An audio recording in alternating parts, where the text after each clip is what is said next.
For more on this story, we're pleased to be joined by pollster and senior analyst at Zogby Analytics, John Zogby. John, of course, the author of the book, First Globals, Understanding, Managing, and Unleashing Our Millennial Generation.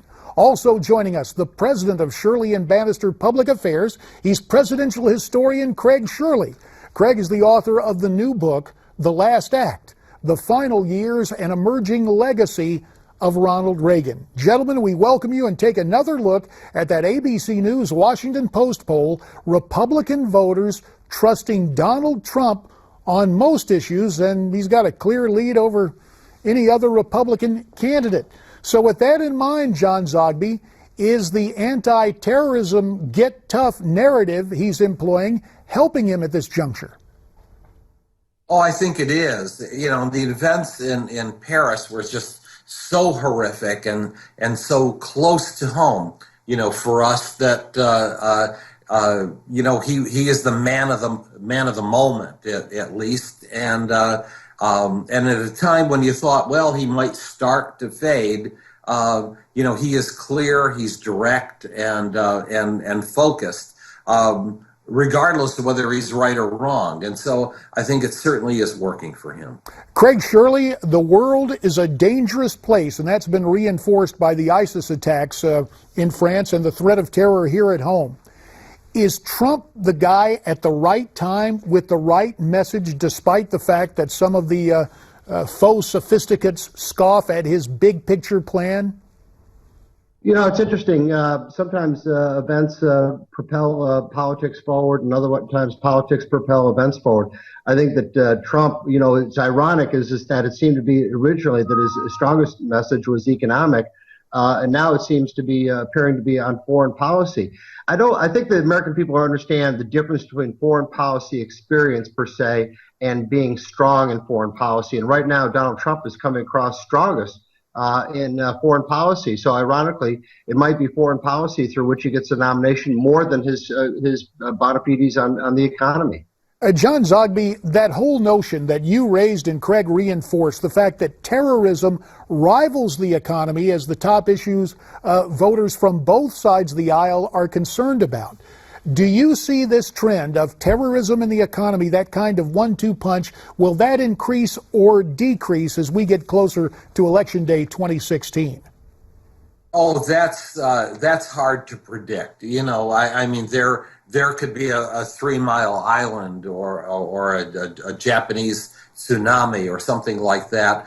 But at least for now, and at least for the next few weeks, these two issues are certainly the dominant issues. And remember, we're only 9 weeks away now from Iowa. So these two issues may carry us into Iowa. From there, it's a sequential process. Craig Shirley, Dr. Ben Carson, it appears he's doing a quick fade in this latest Fox News poll. Carson's down to 18%, with Rubio and Cruz closing, tied at 14%. Is the doctor getting done in by his lack of foreign policy experience? I think he's had some unfortunate comments, and his advisors have made some unfortunate comments, and it might be that events are overwhelming him, whether it's Paris or the economy or other things like that, JD, is that it still remains to be seen. It's obviously very fluid. You know, things could change, but Republican voters might be in the slow transition of going from thinking about Donald Trump just as a candidate to starting to think about Donald Trump as a Republican nominee, and that in itself may be propelling him forward. The sheer, you know, momentum of going forward is keeping him going forward. Well, speaking of momentum, John Zogby, the new CBS News Iowa poll has Ted Cruz climbing up. The junior senator from Texas is now in second, according to that poll. So Cruz moves up, Carson drops. In your mind, is that due to evangelical voters deciding to go to Senator Cruz and leaving Dr. Carson? I think this is all predictable. I've said this would happen. Carson would fade because really there's no there.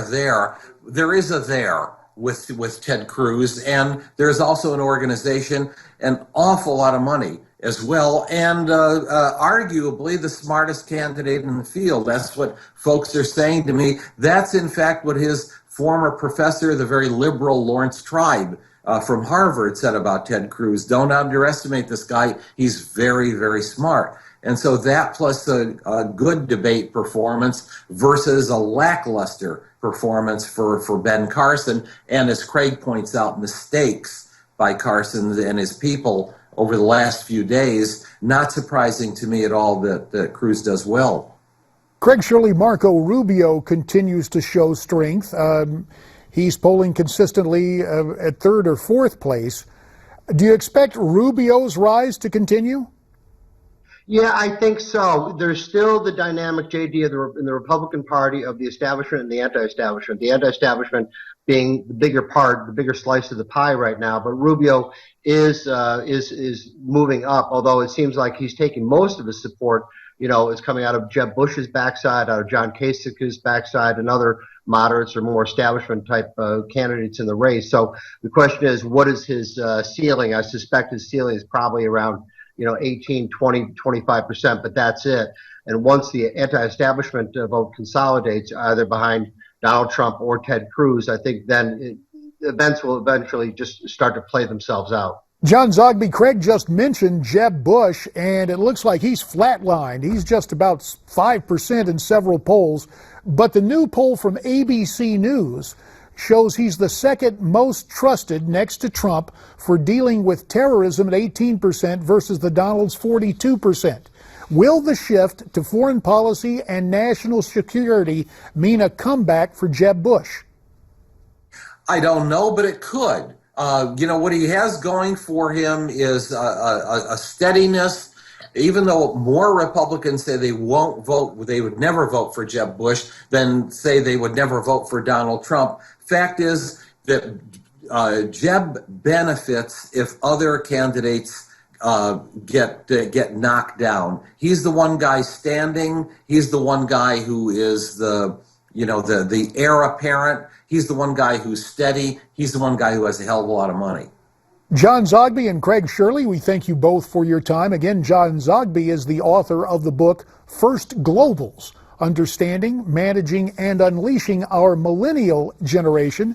And Craig Shirley's newest book is out on Ronald Reagan. It's entitled The Last Act: The Final Years and Emerging Legacy of Ronald Reagan. Now, on this program, we've just had, if you'll forgive the liberty and license of this description, we've had our opening act. When we come back, Republicans polling very well against Hillary Clinton. David Bossie and Dick Morris will discuss that. Don't you go away.